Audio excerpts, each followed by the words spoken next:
What is up, everybody? Welcome back to another episode of Talk of the Tundra, your Green Bay Packers podcast that is a proud partner of the Eurostep Broadcast Network and the Blue Wire family. As always, I am your host, Numac, coming to you live on YouTube. Loyal listeners of the podcast, you're missing out on the live YouTube stream after a 40-40 tie with the Dallas Cowboys. Uh, I don't think I have been this frustrated with a game since the last tie that the Packers have had, which was against the Vikings in like 2021, if I'm not mistaken. I'm pretty sure it was the Vikings. It was the Vikings. That is the lovely sultry tones of my co-host Jordan Husky. Jordan, how are you doing, buddy? I am delirious with the absurdity of tonight. Um, what an amazing conclusion to a pretty poorly managed game. Amazing is something to call it. Yeah, yeah. Ah, yeah. Packers tie 40-40. It's our first tie we're covering. Uh, And it won't be the last. I sure hope it is. I hate ties. This is stupid. I'm mad that they didn't win, but I'm also like, that they didn't lose. Um, I guess first and foremost, let's talk the end of the game because I was going bonkers that they were just running the clock down.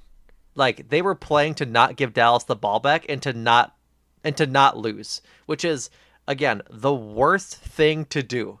It just drives me insane every time they do it. And Matt LaFleur has a propensity to do it. And Chris Collinsworth said as they were driving down the field or something. It was something like they can take a timeout and just kick it from here. It's like, no, just don't give them ideas. Play for the freaking win. And I don't know what was going through Jordan Love's head at the end of the game. 13 seconds left after whatever play the third to last play of the game was. And they just waltz up to the line, just kind of meander up there, waste 8 seconds getting the line, snap the ball, fire a shot towards Matthew Golden to ultimately falls incomplete with 1 second. Like that was one of the most irresponsible plays I think I've ever seen him make. It's up there for it for sure. And it's just like where was the entire team's head tonight? They kicked the field goal to tie. I was gonna say to win. Nope, to tie. And it just felt like nobody showed up to win this game tonight. They did the same thing against Cleveland last week where they showed up and thought they could just run over them and didn't. And then I'd imagine they thought they were going to show up in Dallas today and run all over this bad Dallas defense, which I guess you can say they did. They scored 40 points, but it wasn't a pretty 40 points for sure. And I can't fathom the mindset from Matt LaFleur and the offense to not go down and put the dagger in their hearts and win that damn game. It was infuriating. The thing is, there's so many things that we can talk about why this game was agonizing. And the ending doesn't really justify how bad it was for most of regulation and even like I would say some minutes into the overtime period. But yeah, like to like hone in on the offensive drive and overtime, it was just like you had there was just like this expectation like you had the big plays that you're going to pull out of your back pocket, execute, get downfield, get in scoring position, whether that was field goal range or close to touchdown range. And there was just like it would be the lack of urgency, the fact that they burned a timeout on pre-snap. Like it's a staple of Matt LaFleur to do that once a half. I know you get three of them. In overtime, you get two of them. So you had to bird one because Josh Jacobs got tackled in the middle of the field and there's 28 seconds left or whatever it was. There was just so many different things. And there was not even like when Love was coming off the field and they're setting up McManus for the field goal and LaFleur comes to him. you could see him like asking questions, and Yeah. it, I want to know what the questions were. this is the stupid, like, not to be talk radio voice, Steve the Homer True or whatever, but it is just like, how are you not kind of lighting him up that you could have cost the game by going for that? Yep. Like, that's We've where, we've talked about his decision making. That's again a poor decision. He yes. needs to figure out what he wants to do in that moment, and he needs to do it quicker. The entire drive needed to be quicker. Sorry, go on with your point. No, I was just like, I was, and if you were in our GSPN chat watching this game, as we were all commiserating just how the hell this game unraveled. The point of the Packers getting the call to open overtime and them kicking, it was more of like your offense was humming, even if it was just to set up McManus to tie the game going into overtime. Keep that going. Like their offense, like, to be fair, both offenses were getting what they wanted all night. All night. Dallas more so, especially, I should say, which is probably more alarming, but we'll get to that. But I just felt like if you're in the business of momentum, or how the offense is kind of able to slice and dice things, I just trust them when they don't have to respond. And when they have to respond, there's just like there's this shenanigans that come into play that I'm Yeah. just like, why do you make it so much harder than it has to be? It's the Homer Simpson. He's making the grill. He looks at the picture, and then he looks at the grill that he makes. He's like, "Why does it look like that?" And he just goes like, he flips out. Yeah. And it's, yeah, like, again, just an unnecessary ending to this game that only was befitting a tie. It truly could not have ended a No. more absurd way, which, I love. I it was so ridiculous. I guess we're gonna work backwards because that's just I guess recency bias is how we're gonna go about this pod. It's frankly insane to me that they needed to burn the timeout on the Matthew Golden pass behind the screen, essentially behind the line of scrimmage. The entire drive they had been firing the ball past the line of scrimmage or running the ball with success. And then you get into the red zone and you have a chance with like 30 seconds left to really go and win this game. Like you have a few shots at the end zone. And they pass behind the line of scrimmage, and whichever Cowboys corner snuffs it out perfectly. Love's lucky he didn't have that ball picked off and ended the game. Like that guy shot out of a can at the corner position. Yeah. But then tackled for a loss, and you got to burn your time out. Like it's an unfathomable play call, knowing that you've had so much success the entire drive passing the ball past the line of scrimmage. And I think that's my biggest thing about tonight is just that the play calling at some points is just stupid. Like it's just stupid. And I'm trying not to be like so pessimistic about this game. I told Jordan pre-pod that I don't want to be mad about this game, but I'm just frustrated that sometimes the play calling looks like it does. Like where it just is so rough to do anything. Or the not the cadence, but the order of which they call plays. The Sequencing. It's sequencing. the The sequencing sequencing. doesn't make sense. It it goes back to the original sin of why this game became a game in the first place. Correct. It was a 13-2 game. The Also, Packers. that two motherfucker. I'm sorry, Ty. What were you gonna say? No, the blocked. I will get to the blocked PAT later. That you said two, and I got triggered. Yeah, there's gonna be a lot of triggering happening. It was a 13-2 game. The Packers just got their field goal, their extra point blocked. Dallas came down and scored. That was the first touchdown, right? Yes. Packers followed that up with truly a bizarre offensive drive that made no absolute sense. I'm going to go back through my notes to recount what exactly happened.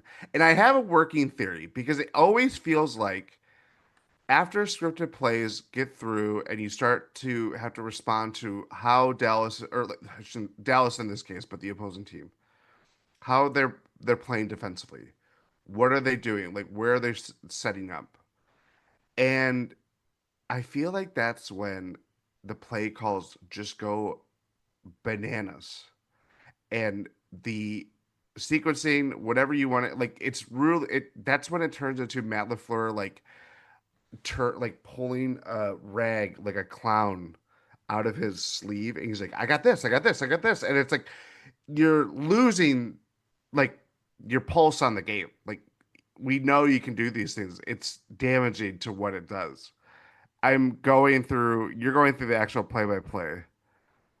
Um, this is what he did like the screen. There was a bunch of screens that were just like, okay, like they're not really working.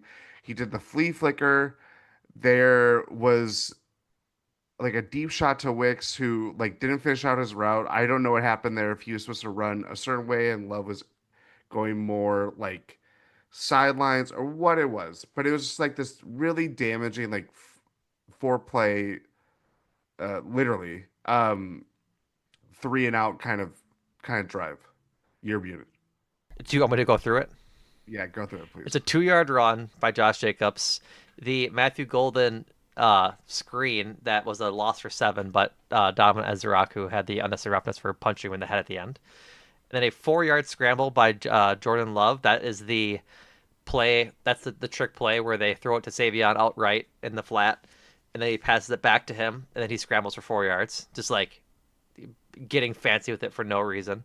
And then a 1 yard run by Josh Jacobs, and then an incomplete pass deep left to Dontavio Wicks for a 3 and out, not 3 and out, but a 4 and out. Like it's just, I, I, I, I, I am sitting in this chair in my basement wearing a comfy branded. The brand is comfy. Hooded sweatshirt with fleece, like this fleece in the hood, right? I am Yeah. armchair coaching the hell out of this, right? That is what we're talking about here. But for whatever reason, you Matt LaFleur does this. He's such a great offensive mind, Jordan. There is no doubt about that. But he just feels like he needs to go Harlem Globetrotters on teams.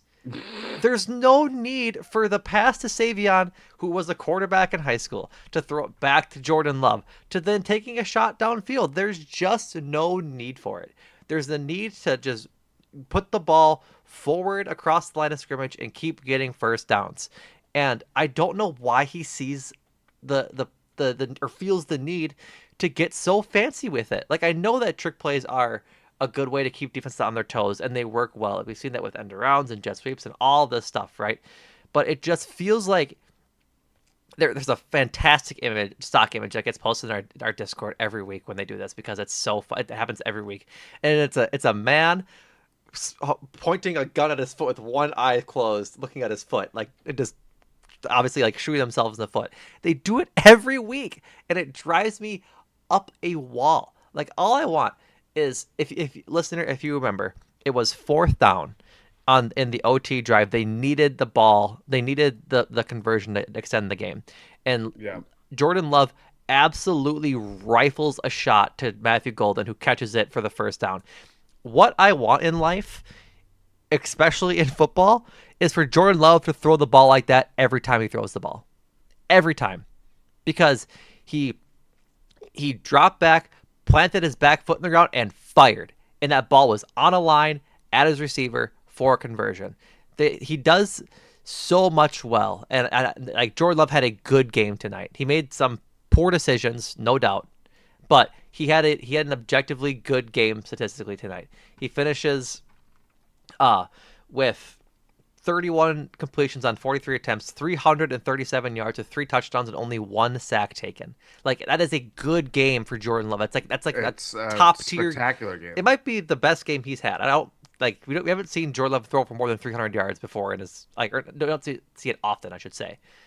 And so, like that is a good Jordan Love game. And so, and I'm not out on Jordan Love. Like I'm not. I just want him. Don't say you are. I just want him to play like that rep so much more often because I think that's when he can be elite. Because anytime he has time, Tonight is elite. That was an elite Jordan Love game. right? And he does this, and like the layered throw to Romeo Dobbs over the middle for his second touchdown, I think, or no, it was his third. Like that's a great throw. Just throw it in there. There's no need to put such finesse on the ball when he has the talent to just throw it and not think about it and put it on the receiver's chest. Jordan Love had not thrown over 300 yards since last year. It looks like, yes, he was close against Washington, but fell 8 yards short. Last year against the Vikings in his first game back from his injury, the Vikings lost 31-29. He threw for 389 yards there. But yeah, he was really good. There was some moments where he had a almost pick that got negated by, I believe, It was an offside call. No, it was a 12 on the field. yes. That was when they were doing the hurry up, kind of catch them with their pants down, literally. But between the interception there and obviously the last play where he's trying to get it, and by the grace of 1 second, was saved by natural instincts. I thought Jordan Love played a really good game. He like even it wasn't the fact that he wasn't, or it wasn't just the fact that he was hitting guys with the numbers, like putting balls like the deep shot to Golden to basically start up the game on offense. It was stupendous, even if it was intended for David Wicks, who was in the same spot. He was doing like drop bucket play, like his ball placement was so good, mm-hmm. and he was extending plays with his legs. Like he just looks. That's what I remember him kind of trending towards in the 23 season and going in the playoffs that we could not see last year because of injury. But yes, I don't think those two things are going to shouldn't negate what was one of the best Jordan Love play or games we've seen. Right. Like he just sorry, you weren't done. My apologies. I was just gonna say like it's just that literally the last play he makes is that one, and we're gonna remember why the hell did it get down to that, because you had to burn a timeout unnecessarily Yeah. based on formation setup. Yeah. It's just this game just leaves me with a sour taste in my mouth. Just because it should have been an easy win. Like they had a chance to go up 14-0 and really just drive it home, and special teams and Rich Bisaccia failed the team yet again. They can leave Rich in fucking Dallas for all I care, man. Leave him in the desert. I do not care. Let him walk to Vegas so he can be with the Raiders again. I'm so over that man. Like this game should have been a game. Cavante Turpin had Oh, let's see. Holy fuck. 175 yards in returns tonight. that's what That's Tarico and Chris Collinsworth are talking about. that's insane. Like Yeah. especially because every return was coming out of the end zone. Like there wasn't any that stopped short, and it's just like the coverage is so bad.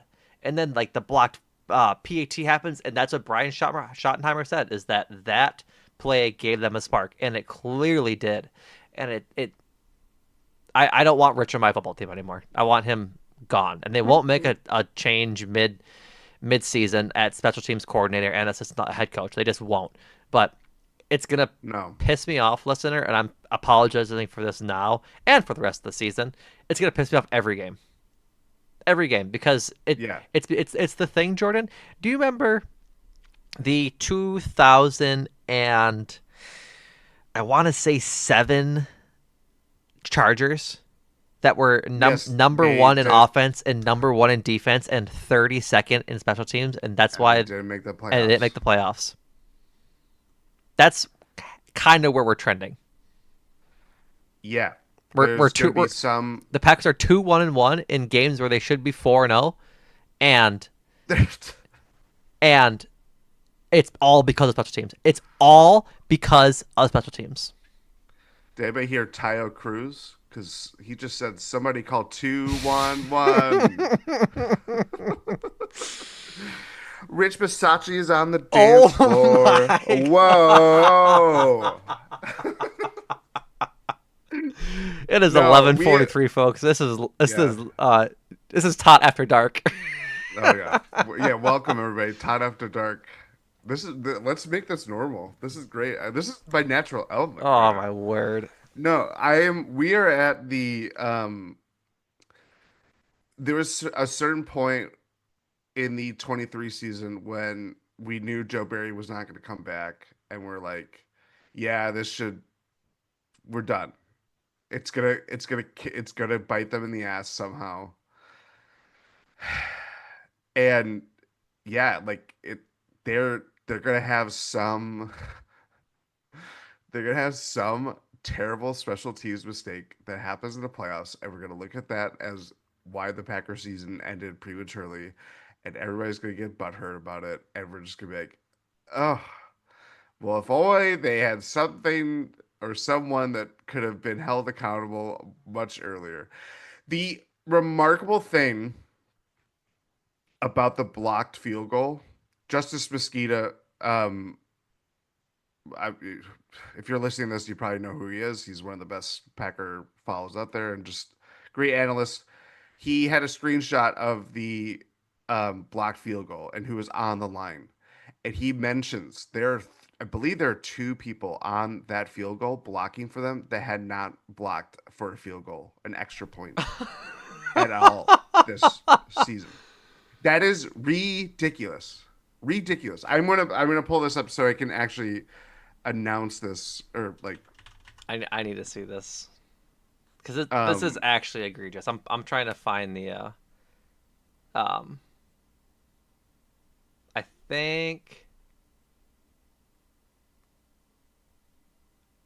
is this the screenshot? I think it is. Yeah. Let's see here. Okay, yep, I found it. Sorry, listener, for that dead air. Uh the picture below for you YouTube watchers it's a bit God, it's so bad. What is what is going on with 70, man? Uh yeah. Massive hole on field goal block because Luke Musgrave didn't step down before blocking out. Packers out half their preferred players on field goal unit, and Elton Jenkins still isn't getting action there. LaFleur let Bisaccia bench both backup tight ends on the PAT. Tucker Kraft and EJ for the first time all year were allowed to play field goal protection. Carl Brooks also with his first snap of field goal protection all year instead of a backup or Stackhouse. That's insane. That's batshit. Like, oh my god. Like, I'm going through the replies because someone has asked why hasn't this been the case all year after a score. Kraft and Jenkins always are going to get a breather anyways. And Justin Mosqueda responded by saying special team coaches are only allowed to play the players that the head coach allows them to. wonderful. Wonderful. Just wonderful. So let's keep talking about this game. Um, we're gonna touch on a whole bunch of things. I'm gonna get it out of the way now. I thought the reffing was awful, just awful. So many missed holds, so many missed like the DPI on Wicks towards the end of the game.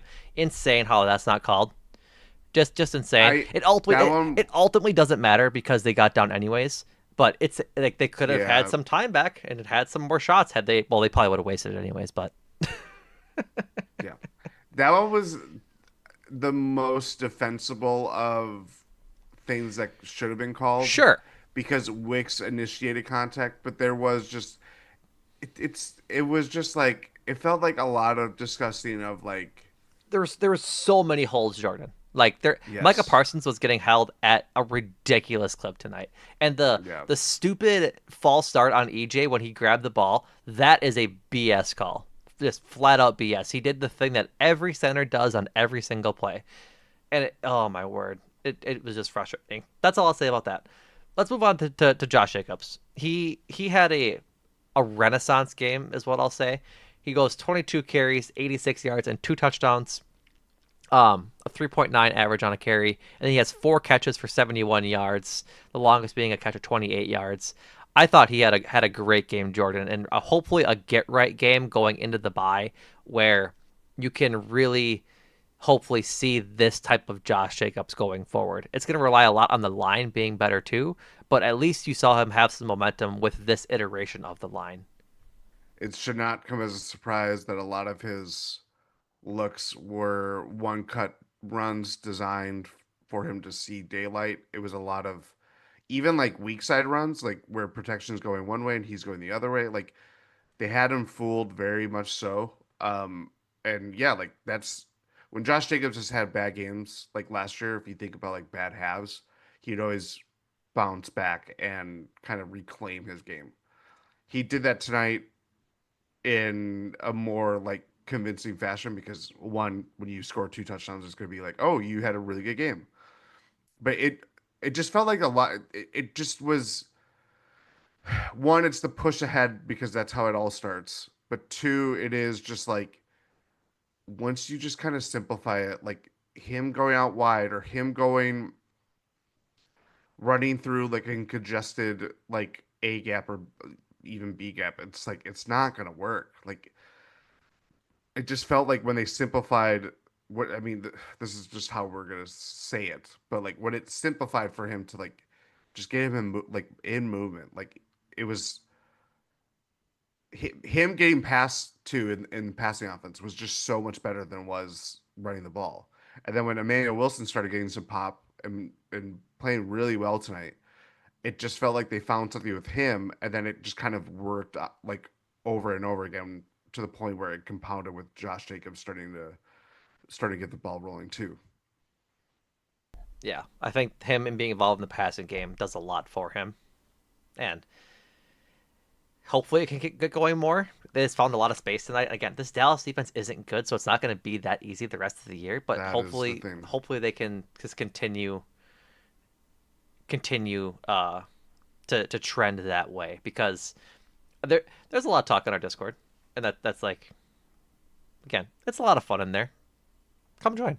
It's in the Mm-hmm. gspn.info about section. Um, Listeners on YouTube, like this video, please. We'd appreciate it. Subscribe if you haven't. Listeners on pods, we'd appreciate that too. Um, but it just feels good to have to see him have a game like this after the first three games of the season because they need him to be good. They really do. He's needed in this offense, and he's. I mean, I don't want to say he's. I mean, he was kind of the engine tonight. He Yeah. kept it going, and there was a lot. This is where I was going with this. There was a lot of talk in our Discord about how Emmanuel Wilson was better tonight than Josh Jacobs. I am the Emmanuel Wilson stan. I am captaining that ship, and I have had my flag planted on that island since he was in camp. He was not better than Josh Jacobs tonight. His average yards per carry were he looked a lot better in like as he spelled Josh Jacobs, but to say he was better, I think is just inaccurate because he had 8 carries for 44 yards and 3 catches for 37 yards. A great game, 80 plus yards. Uh, from scrimmage and was a needed back tonight. Like they really valued his touches when Josh Jacobs was out a couple times with that little cut on his knee that he had. Um, but he's not better than Josh Jacobs. Like it, they're also two It's different it's a backs. they're two different backs. It's different being the It's spell different running being back yep. versus the high volume guy. It's different being the bell cow than the guy that spells the cow, right? And how about this for a change? It is possible for both players to Right. do exactly what they're doing. And they did. And I think that was the beauty of it, right? Because what I've said time and time again about Emmanuel Wilson is that when he gets in the game, he runs hard. Like Yeah. that's what he does. He he has completely usurped Chris Brooks. Yes. Like Chris the Brooks whole point had about one touch tonight. He had one. he had one touch. I will say he had a good pass pro on like a third Yeah. and medium, whatever it was. But Emmanuel Wilson is the second string running back. He gives more pop. I'm not honing in on him in pass protection the same way as I am with Chris Brooks because it's just really more obvious that Chris Brooks is going to be blocking. But when he's delivering performances like tonight, where it is slow going for Josh Jacobs before he got the ball rolling, And then Eddie Wilson did kickstart this offense, at least on the ground. So it is good to have another option and don't have it be all on Josh Jacobs' Mm-hmm. shoulders. And we've seen when backup running backs have disappointed. AJ Dillon, Yeah, 100%. you know, And so happy that he's getting like, because like remember the first 2 weeks of the season he wasn't really getting a lot of touches. He kind of had a bit more no, against Cleveland, and now he got a lot of touches tonight, and he showed his value. Like again, I am the Emmanuel Wilson stan. I am the guy. I'm glad he's showing his worth again, because I felt like coming out of camp they didn't really want to use him that much because they had Marshawn Lloyd and they had Chris Brooks and pass pro, and I think they wanted to just ride Josh Jacobs as much as they could, and then use Chris Brooks in sort of the Emmanuel Wilson role to trick defenses into thinking, is it going to be a run or pass? Because that's sort of the sell on Chris Brooks, is that if he's in there, they're probably going to pass, right? But if he can be both, if Chris Brooks can be both a rushing threat and a good pass protector and on play actions, that makes the value of Chris Brooks way higher. Makes the defense have to think a lot more about what Chris Brooks is doing and what sort of play it's going to be. Right, that didn't work out, and now we've sort of seen that flip back to what was happening at the end of last year, where EW just is running back to, and they'll throw Chris Brooks in on third down when they need him. he's Entertainment Weekly. Sure, sure. I'm down with that. I'm down with that. Um, we have went 33 minutes exactly without talking about Romeo Jesus. Dobbs, which is a mistake Oh, on our I thought you part. were gonna say something else. No, which is a mistake on our part. Yeah, Romeo Dobbs, 6 catches on 8 targets for 58 yards and 3 touchdowns. Um, it's pretty obvious that Romeo Dobbs is Jordan Love's favorite target, which is great because he has really improved his hands over the last, we'll say, 4 plus 8 games, 12 games of like regular season play. Like he's shed his stone hands nickname. I'll knock on some wood when I can for that. knock some on stone. But he just had such a good game tonight, Jordan. His release on his first touchdown was so good. Or I'm sorry, his second touchdown was so good. The catch over his defender for his first touchdown was like elite stuff. I think it might have been Jake or somebody in our Discord said that he looked like mini Devonte Adams, and like I couldn't agree more. Everything that was so good about Devonte is what you saw in Romeo tonight, where his releases out of his breaks were just so crisp. Like his defender had no chance on any of his touchdowns. It was such a beautiful game from Romeo. Yeah. Again, if Jordan Love put the team on his back, he was looking at one guy to get him in that position, and it was Right. Romeo Dobbs. Mm-hmm. So 3 touchdowns, certainly a career high. Romeo Dobbs certainly loves playing in Dallas, that's for sure. He sure does. Um, he even fielded a punt return coming out of halftime, which, given how God, Matthew Golden, do not get me fucking started. I'm not going there. is that a motor I hear? Is that They a killed motor Gil starting? Hodges, Jordan. They're gonna get these receivers killed. Yeah, To throw Romeo Dobbs back there in the Guardian cap is one of the more indefensible things I've ever seen from Rich Versace, and that's saying a lot. that it's. Go ahead, keep talking about Romeo because he deserves it. He was really good. He was. I mean, even the third touchdown that he had, like he honestly, like, if there is a player that I think embodies kind of a lot of criticism coming his way, or like backs against the wall, who's going to kind of assert themselves and like be on the line, and cliche, if there's one guy who would love to be on the line with me, it's Romeo Dobbs. You know what I mean? Like that, he just, there's something about him that he carries like this swagger that he's, God, I sound so dumb. This is football. This is football talk. But we have normalized it for such a long time of like, if there's one guy to throw into, it's Romeo Dobbs, man. I don't know why I turned into a surfer, but go along. So I will, and I'll throw it to Romeo Dobbs any day because he's that kind of guy. Uh, we'll go to this because I'm annoyed at this. Packers coach Matt LaFleur asked about clock management and the offensive tempo at the end of OT. Quote, it's always a fine line you're battling. If I knew it was going to end like that, we would have gone faster.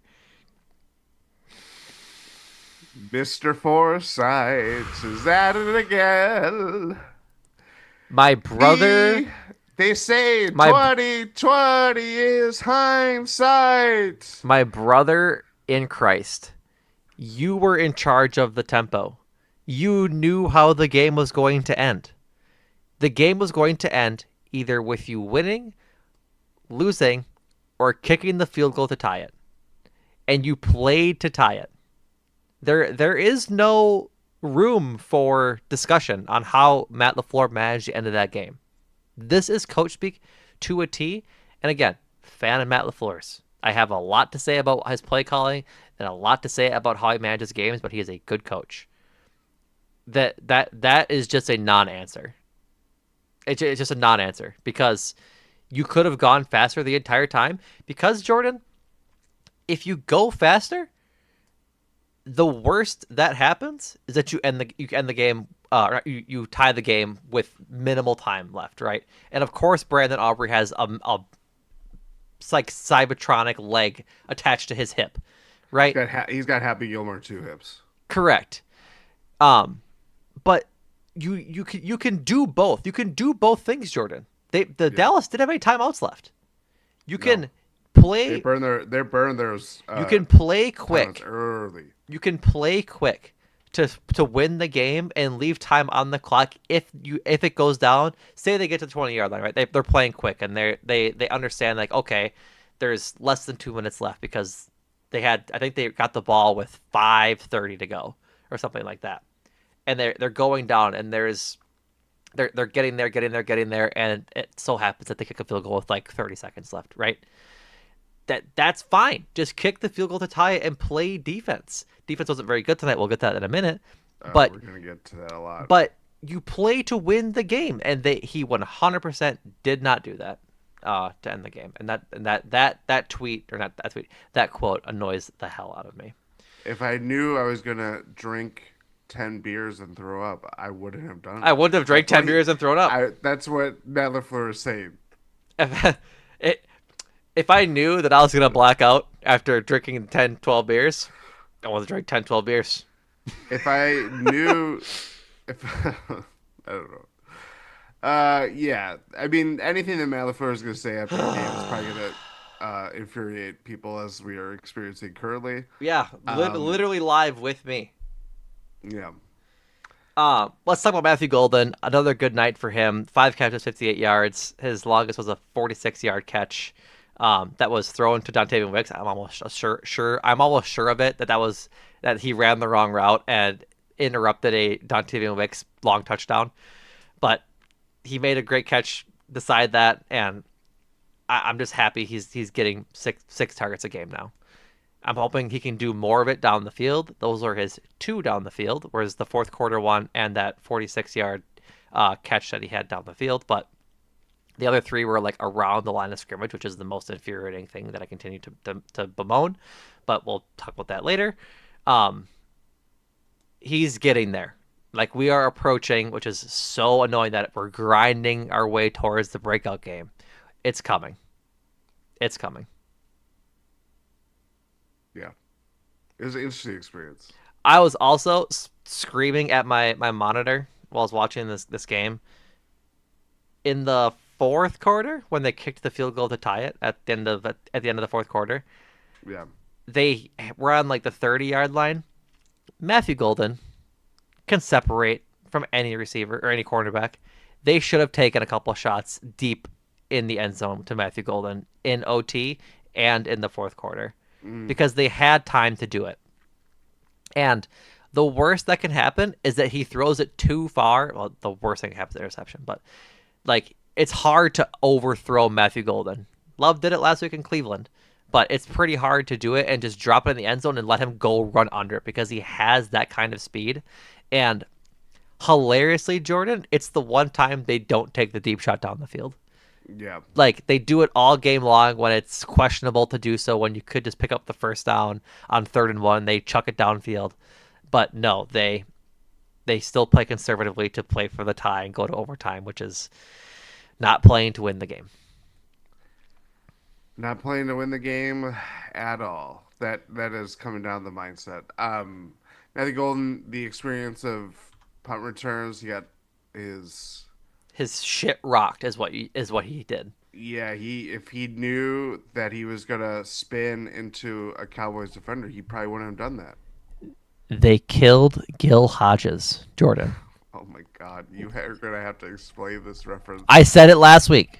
I know, but you're saying enough that people are gonna have to Don, understand what the Don hell this LaGreca means. in his complaining about the Mets not having a forever player. Michael Kay mentions, "What about Gil Hodges?" He goes, "They killed Gil Hodges, who died of like a heart attack, like a golf outing or something, before training camp or spring training." And that's how I feel about Rich Bisaccia throwing our starting wide receivers back to return punts. Matthew Golden has not done it very often. He is clearly lost doing it. And so he's bad at it. Let's throw the guy in a Guardian cap back there to do it, to get smoked. Like, they're going to kill them. They're going to kill these receivers, and they need them to be available. Yeah. Anything else on the offense? Anything else on the Um, offense? offensive line. Bader, they were It got porous. it got it Like, got better as the game went along. correct. I don't I know if that's because of the Cowboys. Cowboys defensive line had some pop, but They did. Um, yeah, I'm gonna put this point in here now, as I don't know where else to put it. Elgton Um, Jenkins. uh, no, but I'll talk about him while I try to find the stat. I need Adam Stenavich to answer for his crimes. They throw this man at center when his natural position in the NFL has been guard for the last 7, 8 years, however long he's been in the league. Left guard specifically. Correct, left guard. They throw him at center because Josh Myers needed to get out of Green Bay and they didn't have an answer for it. They didn't draft the center. They didn't draft the center. They thought could back up Josh Myers. So they throw EJ there. And one, don't give him a contract, which is whatever. And don't help him out at the position because I I you're welcome, Ty. I saved that mf'er in my mouth because Aaron Banks is out and they have Sean Ryan at guard. Like, I don't know why Sean Ryan can't do it. Every other team in the league has the guard tell the center when to snap the ball. Does a little cry chop in front of the center to have him snap the ball. They've got EJ looking through his legs like he's upside down looking at his rear end in the mirror. Like, that's an insane thing to do in the NFL. It's bad shit. He has to snap the ball and then whip his head up to block whoever his blocking assignment is. It is insane. Adam Stenavich, where the hell have you gone? Are you in some alternate universe not coaching offensive line anymore because you think Luke Butkus has enough talent to do so? He clearly freaking doesn't. How are you expected to see who you're blocking if you've got your head between your freaking legs trying to see when Jordan Love's Quite calling for the quite ball? literally. Do you think Adam Stenavich was in the same position when he was thinking, "Hey, that's a really good idea, Elgton Jenkins"? Probably. Yeah. For my South Park watchers out there, if you guys exist, it's like when Gerald uh has he farts into the wine glass and huffs it in that episode of South Park. That's the exact position. I'll tweet it out after the pod. You guys can go look at what I'm talking about because that is what EJ looks like snapping the ball to Jordan Love. It's it's insane. It's egregious. It's insane. It was quite remarkable. Outside of that, Jordan Morgan, know the snap count, my guy. Sean Ryan, know the snap count, my guy. I'm so sick, so sick and tired of false starts and stupid mental penalties. I can handle holding. Like they happen, right? Like Yeah. it's just the nature of being an offensive lineman. The illegal formation and the false starts are going to make me put a crack in my foundation with my skull. It's been a month of games, and what kills drives every time are stupid penalties. They were first and goal from the 1 inch yard line. It doesn't matter. They scored anyways. A false start on EJ because of the stupid snap call pushes them back 5 yards. Like I, that one isn't as egregious, but like the penalties just kill drives, Jordan. Kill them. Yeah. And they have. I found the stat, and then I got going about EJ looking through his legs on snapping the ball. They had, Jesus Christ, 7 penalties for 53 yards. The Cowboys had 11 for 95. But like, the Packers have been penalized so much this season. Like they just aren't focused coming into games. It's I said the word egregious so many times. So I need to be banned from saying that word. It's it's just a lack of coaching from the assistant coaches. Like it just is, and it drives me up a wall. I think we talk defense now. We gotta talk defense. I'm sorry. I went on a No, tangent. it's okay. It's okay. This is what it's like to record after a 40-40 tie. Yeah. God. All right. This is 40-40. The defense. This all comes with the caveat that they lost Devontae Wyatt before halftime. Yes. The defense allowed 16 points before halftime, which is for all intents and purposes, well, correct. The defense allowed 14 points before halftime. 14. Which was for all intents and purposes a fine thing to do, right? Like Yeah. that happens with defenses. That happens with average defenses every single week.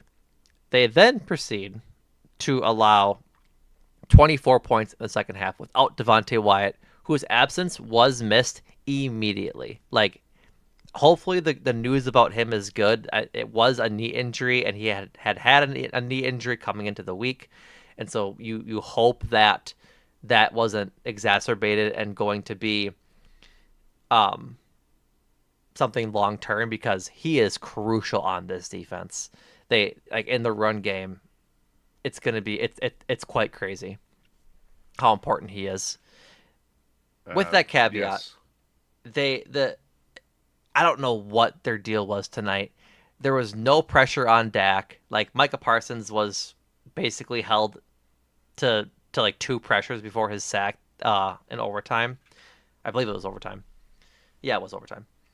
And it's just I don't understand where all the focus went. Carrington Valentine had an awful game. Like, we might have been too quickly to crown this defense. It's also one game, and they're so hurt. But like, golly, man, it just didn't look good tonight, and I really don't know why. And it might just be the fact that Dak had a really good game. Like, this might be one of Dak's best games of his career.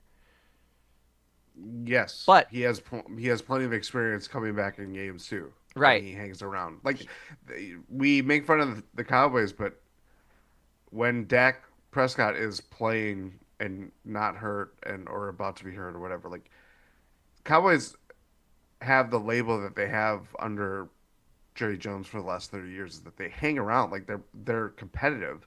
They just don't know how to get over the top. And say what it like. Dak Prescott is a floor mover. It's when they have cut corners elsewhere, and it's reliant on one player over the rest of the 52 guys on the roster that really hurts them. The defense, I think part of it just comes down to the only sack tonight was Micah Parsons basically saving the game and yep. saving this from turning to a loss. Well, not in entirely. They overtime. could have played fast. They would have had to play for a touchdown, Jordan, versus playing for a field goal. Well, if he had known that he wouldn't have gotten that sack, no. But the pass rush was pretty walled up, which is very surprising against a makeshift It's offensive really line. surprising. I just don't know where the focus was. I think Micah being doubled and triple team. I mean, this is what it's going to be like. All of these teams are going to be look at him. They're going to try to negate him and make the other guys get to their quarterback. Lucas Van Ness, where were you? Devontae White, you got hurt. Carl Brooks, Colby Wooden suddenly have to become a lot more important. Nazir Stackhouse, we saw a lot of him tonight. Didn't really like what we saw of him tonight. That's an impossible position, though, too, at the same time. Even Rashawn Rashawn Gary, Gary, we're yeah, Rashawn like Gary he had a was, couple of good tackles in pursuit, but like he had a couple of good pressures, and that was the thing. We saw a lot of the last few years of Rashawn Gary tonight, where he's almost getting there, and yeah, that just can't be the case when you have Micah Parsons on the other side of you. And like credit to Dallas's offense, they were getting the ball out quick tonight, but like that was just the main thing is that nobody was getting home. Nobody. nobody was getting home, so it relied more on the coverage being played, which was terrible. Um, like scheme It wise, wasn't good. it As was Xavier McKinney didn't have a good super game either. soft, super soft. That's the other thing. It's so. I'm not okay. I'm not a football expert, so I'm ready for anybody with any football level knowledge that far surpasses mine. If Xavier McKinney, they keep talking about cover one, and Xavier McKinney, we know is kind of like this century where he's supposed to sniff out plays wherever it is, like just take out vertical routes or guys that are going to go deep, yada yada yada. So, what do you necessarily want that to be more sticky on the outside? And I know it's supposed to be interchangeable, but whatever. It just kind of like takes out Xavier McKinney when you play soft. Like, does that make sense? Like, 100%. If you give the receivers 10 yards of cushion on their break, it takes Xavier McKinney out of the game entirely because the entire point of Xavier McKinney in like a base cover one, cover two defense is for him to protect the ball over deep, right? Well, they're not going to throw the ball deep if they can run curl routes and comebackers for 8, 9 yards at a pop.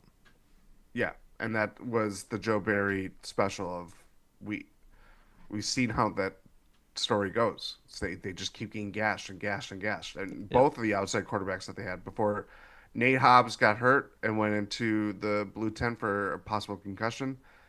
Rough game. Carrington Valentine, don't think he's looked as bad as he has looked in a Packers uniform that he did tonight. Keyshawn Nixon, you know, I'm not going to forgive him for What a way basically to, dying. what a way to start that I sentence. know. I meant to say it in a different way, but he was the only one in the secondary that was making impact plays. He had another brilliant pass breakup. He just has a very savvy anticipation of where the ball is going to be thrown at what part of the route. And yet, him dying on the play that I think he thought Dak was getting sacked, and Jaden Tolbert goes deep. He's in the end zone. He basically just kind of like pseudo pushes off on him, which I mean, I'm not going to be like they missed that call, Yeah, but no. Keyshawn Nixon made it worse by not even just He's making a play standing for the there ball. like I believe was that Tyreek Stevenson is his name? I was yes, it Yeah, was. Yeah. on the Commanders Bears Hail Mary last year. Like, brother, what are you doing? It's just give some level of effort. And I can't be like so mad at Keyshawn because he had a lot of good plays tonight. But like when it mattered, what are you doing, pal? No, it was yeah, like I don't know. I again, when you don't have an effective pass rush, Dak Prescott had time to make quick throws. He had time to make deep throws. I mean, like Yeah. when that happens, it relies on the secondary to perform in coverage, which I don't think it was. I think those guys were set up to play a very blah game, and Yep. that's what we got. 100%. The I game think the where defense forgot that George Pickens is good. that too. I mean, I think that like they probably looked at like C.D. Lamb being out and was trying to play a far different game than it ended up being, or predicted. If they had known how tonight was going to end, they probably would have gone with a different game plan. To quote God. a famous Packers head coach. Yeah. The game for me, I think the most disappointing part of the defense was the linebacker play. Quay Walker Oh my God. started out like gangbusters He tonight, did. flying He everywhere. did. But Adrian Cooper, His worst game as a Packer. yikes, yikes! He So many the it we know how he excels in open field one-on-one tackles. I mean, essentially that is what he's supposed to do out there.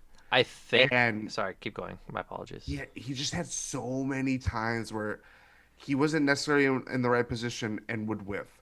He wasn't wrapping up. He would be there, but just kind of threw him like there was. We saw where how disorganized it could look of having guys fly over the entire length of the field and then how that can just devolve into chaos because there were so many bodies.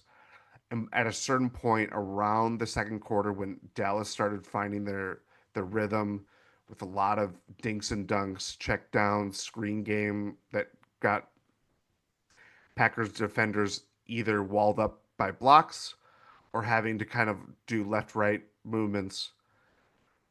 There was just bodies on top of bodies that were just getting basically sent out of the play or in a position to make a play and they didn't. It was really sloppy from that we just that's why we saw a shootout game. I wish I could find the first play of overtime on Twitter. I could go find it on in like the game whatnot, but I don't have that kind of time, obviously being live. But the first game of OT was an 11-yard rush up the middle by Javonte Williams. Edger Cooper was in the backfield, had a chance to tackle him, could have held him to a loss, and really killed that drive from the get go, and he just whiffed, just flat out whiffed, and like that matters when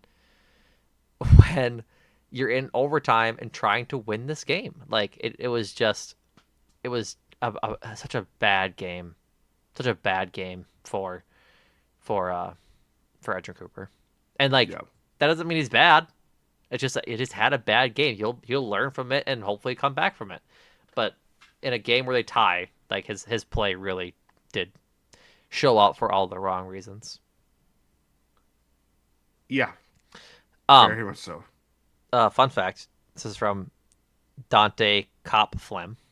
Not sure where he's from, but teams with 40 plus points and no turnovers were 300-0 at home, including the playoffs in the Super Bowl era. The record now is 300-0 and 1.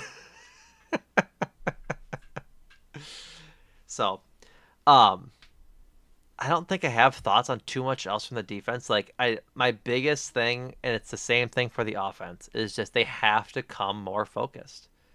Like I think the game plan from Jeff Hafley wasn't what it needed to be, but I think it was fine. We've had 3 games of good defense from the defense. Like we said this last week against the Browns, right? We said it post game.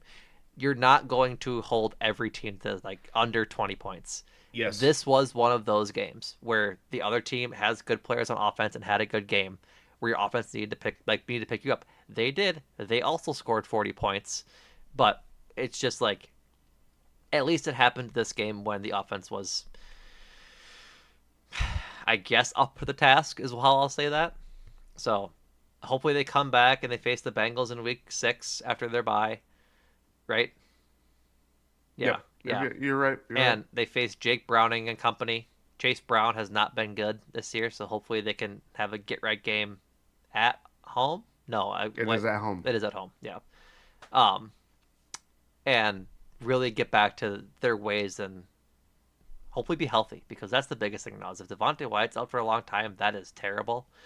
Hopefully Zach Tom and Aaron Banks are back. Like this team is beaten up and battered, and they need some rest. And hopefully this 2 weeks off gets them back to where they need to be. But then again, Um, you don't recover a torn oblique in 3 weeks. no. So hopefully, Or aching back for Aaron Banks yeah, or whatever Devontae Wyatt is dealing with his knee because as you mentioned, he was going into this week with a knee injury on the injury report multiple days. He's he's missed multiple weeks last year Yeah. when the Packers needed him on the defensive line. We saw what that looked like when they didn't have him. I really hope he doesn't have a long-term injury because he's been so good for this team. And again, as a guy that has stuck his flag in Devontae Wyatt's island, like I want to see him be the guy, like be That's the a war next crime. right, be the next guy on this line and be the star that he can be. Um, Not to speak for you, but I think you would agree. This game was not won or lost because the defense played an aberrational game, as we hope. The disappointment in the defense outweighs what we saw in the offense, but it is the offensive play calls and the fact that they got cute at a very um, nebulous time Yeah, in the game that opened it up, and it's always about. I have social media up right now. It's someone. This is it. This is someone just talked about. Never heard of this person, but Ferd Turgeson. I believe he's with the Pack a Day podcast. Um, we're gonna have people that talk about they scored 40 points. They are without their offensive line, or like three-fifths of their offensive line. Jay Reed's out, Chris Watts is out. Like they're playing with what they have, and it's still working. And for Turgeson, again, of the Pack a Day podcast, you say they can put up points, yes, but the conservative situational decisions and clock management has been a recent trend, and that's concerning. I would also argue this is me interjecting. I would argue that is not a recent trend. That is kind of Matt LaFleur's game. that's been his thing.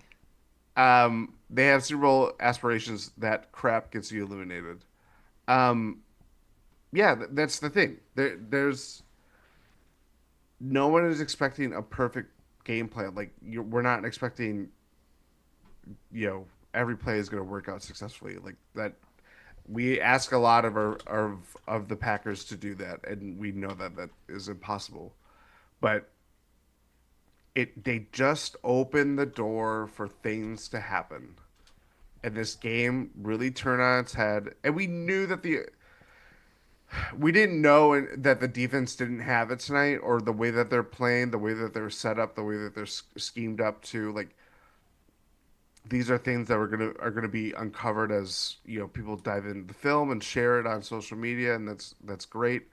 But when you're watching the in-game experience of it, when you see the defense just turn, and they played a lot of like last week, they were on the field a lot. Like the game before that, they were on the field a lot. Like it's just the margin for error just shrinks and shrinks and shrinks when your offense just kind of does things that are inexplicable.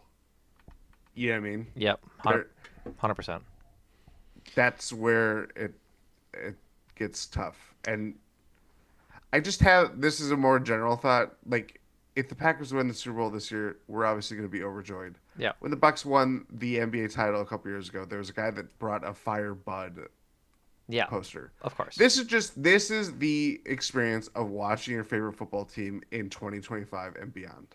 Yeah, We are going to be pissed off at Matt LaFleur because of various reasons, and he can win a Super Bowl, and we can all. It is the whole reason why Mike McCarthy gets trotted out at the home opener, and everybody goes ape shit. yeah. And it's like, he's back. Oh my God, he's back. When I know for a fact that I raked him over the coals each and every week because I was like, what is he doing? Yeah. Just comes with the territory of a Yeah. football head coach. This tweet is from Mark. I'll say it's Oldackers. He's Packers coverage for the Packers Wire and Cheesehead TV. Wendell Ferraria, who I forget who he A writes to for. Z Sports. A to Z Sports said Matt LaFleur was too conservative early on, and now the Packers are paying for it. And then Mark quote tweeted it and said, "This is the crazy thing. Punted on fourth and 2 in Dallas territory early in the game, then tried to force the issue at the end of the half. It's not a question of conservative or aggressive. It's just bad decision making." Which is, I agree, like 100%. Like the decisions just weren't good tonight across the board. So, um, anything else, short as we wrap up? Let's wrap up. Let's So wrap up. Talking about a 40-40 tie. that's right. Thank you to everyone who tuned in on YouTube to listen to us ramble and talk live. We very much appreciate it. Go subscribe to our YouTube channel at Talk of the Tundra. Uh, Subscribe to us anywhere else where you find your pods as well. Again, thank you for listening to us. We'll be back next week or this week with a bye week pod, and then our preview next week for the Bengals game. So check us out there. Again, thanks for listening, and Jordan, thank you. Thank you.